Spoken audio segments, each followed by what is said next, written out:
रक्षा करूँ से विचारपति भी संयमता रक्षा करूँ से निर्वाचन कमिशन संयमता रक्षा करूँ आ न जो विप्लव सृष्टि हम देश में से दायी मु आज्ञा नारायण चंद्र नायक जड़े श्रमिक नेता आज्ञा मु भारी दुखित आपण माध्यम कहना चाहूँगी जे निर्वाचन कमिशन जो भाई व्यवहार करुँच राहुल गांधी की मुझे बहुत दुखित ये हूँ गणतंत्र राष्ट्र रे देशर प्रधानमंत्री गणमाध्यम को कहे कौन कौन से भल कले न कले कौटा खराब कले कि कौटी त्रुटि वित्रुटि रहा सेटा विरोधी दल नेता गणमाध्यम कह जोटा देशवासी जानवे आम प्रधानमंत्री आम या कले विरोधी दल कौची यही जोटा प्रधानमंत्री कर सरकार यही त्रुटि रही यदि गणमाध्यम विरोधी दल नेता प्रधानमंत्री न कहे ये गणतंत्र राष्ट्र साधारण लोकंर आमर भी अधिकार अच्छे गणतंत्र राष्ट्र आम मत आम रखिपारू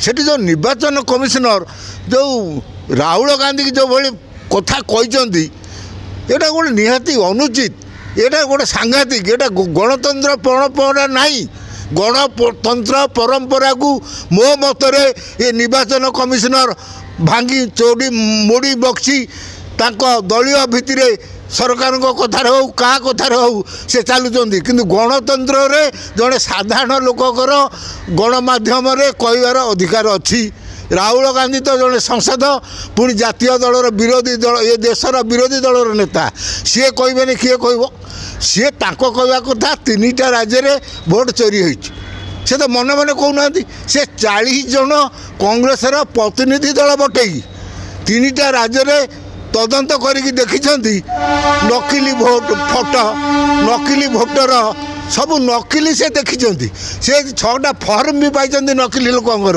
सेटा को जो निर्वाचन कमिशन भावुंट राहुल गांधी मन मन कहीदे सी कथाटा तदंत करिकी आमर कांग्रेसर 40 जन कमिटी जाई 3टा राज्य बुली तदंत करिकी रिपोर्ट देइछंती जो कथाटा चोरी होइछि बोली राहुल गांधी कहउछंती अरे राहुल गांधी कहउछंती तेजेश्वर यादव बिहार कहउछि आज काली सकाळु आमर पवार शरद पवार एनसीपी नेता महाराष्ट्र कहउछि राहुल गांधी कहउछि देखा नुह ये जो निर्वाचन कमिशनर टी धैर्य धरतु आउ 15 दिन मास भर भोट उपरे जदि देश जाक जदि कम्प्लेन न करेंगे तुम्हें कह राहुल गांधी से कौन कह ये देशवासी कम्प्लेन करेंगे भोट रे जालियाती हो चोरी हो ईवीएम माध्यम आज सरकार जितुंट एक कथाटा से मिछ कहूना आमर तो कांग्रेसर सभापति भक्त चरण दास कहले आम ओडार प्रत्येक थाना घेराव करूँ अन्याय आम ढेंकानाल तो आपण कहतु आपण सामने मुझे गोटे कथा कह चाहूँगी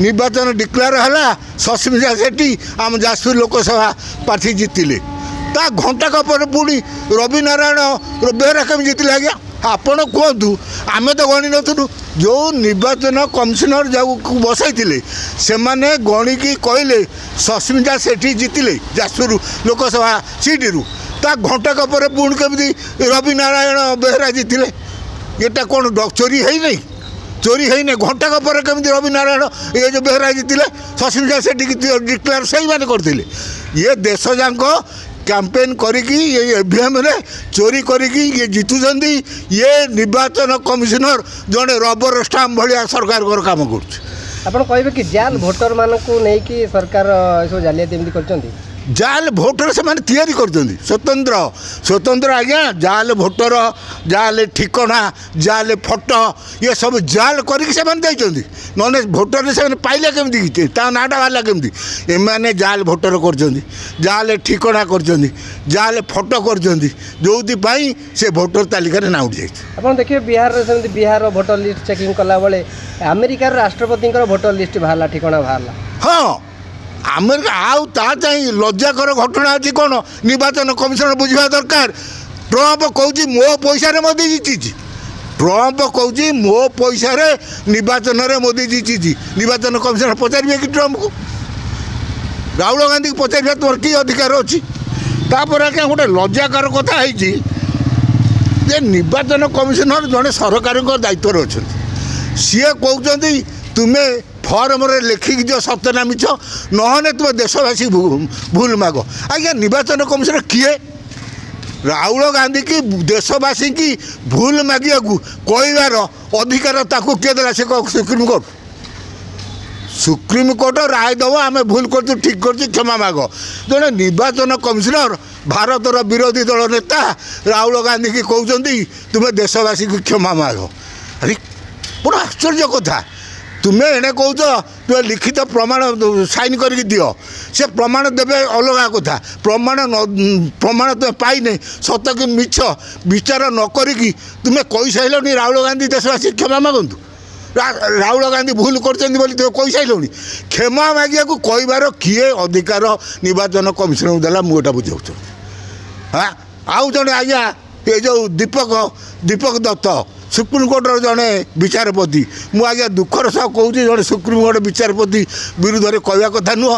ମୁଁ ଏଇଥିପାଇଁ କହୁଛି, ସିଏ କହିଲେ ରାହୁଲ ଗାନ୍ଧୀ ଭାରତ ଯୋଡ଼ ଯାତ୍ରାରେ କହିଥିଲେ ଯେ 2,00,000 ବର୍ଗ ଜମିକୁ ଚୀନ ଭାରତରେ ମାଡ଼ି ବସୁଛି। ଭାରତ ଯୋଡ଼ ଯାତ୍ରାରେ କହିଲେ ସେଟାକୁ ଜଣେ ଉତ୍ତରପ୍ରଦେଶର ଗୋଟେ କୋର୍ଟରେ କେସ୍ ହେଲା, ଜଣେ ବ୍ୟକ୍ତିଗତ ଲୋକ କେସ୍ କଲା। ଦୀପକ ଦତ୍ତଟାକୁ କ୍ୟାନସଲ୍ କରିଦେଲା ପରେ କ'ଣ କହିଲେ ଜାଣିଛ ନା? କହିଲେ ତୁମେ କ'ଣ ସେ ଜାଗାରେ ଥିଲ କି? ଦେଖନ୍ତୁ, ଜଣେ ବିଚାରପତି ରାହୁଲ ଗାନ୍ଧୀକି ପ୍ରଶ୍ନ କରୁଛି ତୁମେ ସେ ଜାଗାରେ ଥିଲ କି? ତୁମେ ଯଦି ଭାରତୀୟ ହୋଇଥାନ୍ତ ଏକଥା କହିନଥାନ୍ତ। ଆଜ୍ଞା ଆପଣ କୁହନ୍ତୁ, ରାହୁଲ ଗାନ୍ଧୀ ଭାରତୀୟ ନିଅନ୍ତି, ଏ ଦୀପକ ଦତ୍ତ ଆଜ୍ଞା ଭାରତୀୟ? ହଁ ଆଜ୍ଞା, ଚିନ୍ତା କରନ୍ତୁ, ମୋତିଲାଲ ନେହେରୁ, ଜବାହରଲାଲ ନେହେରୁ, ଇନ୍ଦିରା ଗାନ୍ଧୀ, ରାଜୀବ ଗାନ୍ଧୀଙ୍କ ପୁଅ ହେଉଛନ୍ତି ରାହୁଲ ଗାନ୍ଧୀ। ସିଏ ଭାରତୀୟ କି ନୁହଁ ତୁମେ ପ୍ରଶ୍ନ କରିବ ରାହୁଲ ଗାନ୍ଧୀ କି? ଆଜ୍ଞା, ଏ ସମାଜର ଅବସ୍ଥା କ'ଣ ଗୋଟେ ଚିନ୍ତା କରୁନାହାନ୍ତି କେଉଁ ଲୋକକୁ କେଉଁ କଥା କୁହାଯିବା। ତେଣୁ ଆଗାମୀ ଦିନରେ ଯେଉଁ ରାହୁଲ ଗାନ୍ଧୀ ଭଳି ଲୋକକୁ ଯେଉଁ ନିର୍ବାଚନ କମିଶନର କି ବିଚାରପତି ଯେଉଁଭଳିଆ ଭାଷା ବ୍ୟବହାର କରନ୍ତୁ, ଭାଷାର ସଂଯମତା ରଖନ୍ତୁ, ନହେଲେ ଆ ପରେ ଯାହା ଘଟିବ। ସେଥିପାଇଁ ନରେନ୍ଦ୍ର ମୋଦିକି ମୁଁ କହିଦେଉଛି, ନରେନ୍ଦ୍ର ମୋଦି ଏଭଳି ଅଯୋଗ୍ୟ ନିର୍ବାଚନ କମିଶନର ଆଉ ଜଣେ ସୁପ୍ରିମକୋର୍ଟ ବିଚାରପତି ଏକଥା କହୁଛନ୍ତି, ସେଟାକୁ ତଦନ୍ତ କରନ୍ତୁ, ପଦକ୍ଷେପ ନିଅନ୍ତୁ। ରାହୁଲ ଗାନ୍ଧୀ ଭଳି ଲୋକକୁ ତୁମେ ଭାରତୀୟ କି ବୋଲି ପ୍ରଶ୍ନ କରିବା ଏ କେତେ ଦୂର ଯଥାର୍ଥ ସେ କଥା ବୁଝିବା ଦରକାର। ଆଉ ନିର୍ବାଚନ କମିଶନର କହୁଛନ୍ତି ତୁମେ ଦେଶବାସୀକୁ ଭୁଲ ମାଗ, ବିଚାର ସରିନି। ହଁ, ସେ ଫର୍ମ ଲେଖିଦେବେ, ତୁମେ ବିଚାର କରିବ। ଆମର ତ 40 ଜଣିଆ କମିଟି ତଦନ୍ତ କରିକି ରିପୋର୍ଟ ଦେଇଛି। ସେ ରିପୋର୍ଟ ଉପରେ ରାଜୀବ ଗାନ୍ଧୀ କହିଛନ୍ତି ତୁମେ ତା ଆଗରୁ କେମିତି କହିଦେଲ ଦେଶବାସୀକୁ ଭୁଲ ମାଗ? ତୁମେ କିଏ? ମୁଁ ଆପଣଙ୍କ ମାଧ୍ୟମରେ ଅନୁରୋଧ କରୁଛି, ଏ ଦେଶରେ ଗଣତନ୍ତ୍ର ରାଷ୍ଟ୍ର। ରାହୁଲ ଗାନ୍ଧୀ କ'ଣ କହିଲା ମୁଁ ବି କହିପାରିବି। ଗଣତନ୍ତ୍ର ଦେଶରେ ସମାନ ଅଧିକାର ଅଛି।